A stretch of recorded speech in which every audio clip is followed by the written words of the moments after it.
అస్మద్గురుభ్యో నమ. శ్రీమతే రామానుజాయ నమ. నేటి మంచి మాట. భగవంతుని స్మరణ. పూర్వము ఒక రాజ్యమును ఒక రాజు పాలించుచుండెను.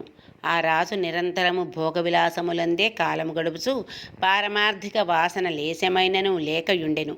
ఒకనాడు ఆ రాజ్యములోనికి తపస్సంపన్నుడైన ఒక సాధు పుంగవుడు ప్రవేశించెను. వారి ఆధ్యాత్మిక ప్రబోధములను ఆలకించి జనులు పరమానందమును బడిచుండిరి.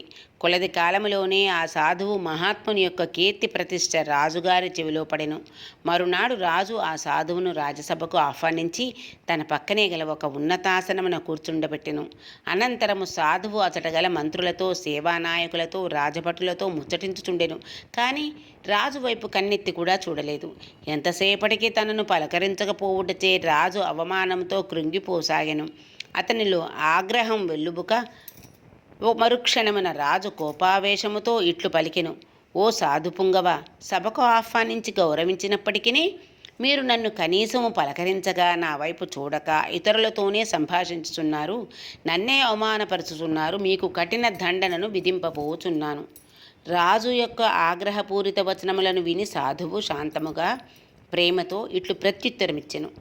రాజా, కొంత సమయము వరకు మిమ్ములను నేను పట్టించుకొనక నిర్లక్ష్యము చేసినందులకే నాకు కఠిన శిక్షను ఆదేశింపబోచున్నారు మీరు. కానీ జీవితకాలమంతయు ప్రాపంచిక విషయం భోగములందే సమయమంతయు వృధా చేయుచు భగవంతుని ఒక్క క్షణమైనను స్మరింపక చింతింపకయున్నారే, అట్టి మీకు ఆ రారాజు సర్వేశ్వరుడు ఎంతటి శిక్షను విధించునో ఆలోచించితిరా? సాధువు యొక్క వాక్కులను విని రాజు తన తప్పిదమును గ్రహించి సాధువును క్షమార్పణ కోరుకొనెను. శేష జీవితమును ఆధ్యాత్మికమయముగా ఉనర్చుకొని రాజు దైవధ్యాన పరాయణుడై సాధు సజ్జనులను ఆదరించుచు నిరహంభావమును అలవర్చుకొని దైవకృప వలన ఆత్మానుభూతిని బడసి సార్థక జన్ముడయ్యెను. లౌకిక విషయ సంపాదనమే మానవుని చరమలక్ష్యము కాదు.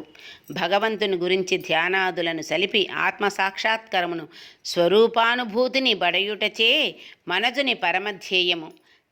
లక్ష్య సాధనకై జనులు ప్రాపంచిక భోగ వాసనలు నిర్మూలించుకొని ఇంద్రియ నిగ్రహమును మనోజయమును సంపాదించి త్రికాలములయందును సత్యమగు సాత్మను సాక్షాత్కరింప చేసుకొని ధన్యజీవులు కావలసి ఉన్నారు. దంభము దర్పము దరికి చేర్చరాదు. తాను గొప్పవాడనని తలంచి ఇతరులను చులకనగా చూడరాదు. భగవంతునిపై అచంచల విశ్వాసముంచి పవిత్ర జీవితమును గడుపుతూ సమస్త ప్రాణకోటి ఎడల దయా ప్రేమ కలిగి ఉండవలెను. జై శ్రీమన్నారాయణ. అడియేన్ రామానుజదాసి.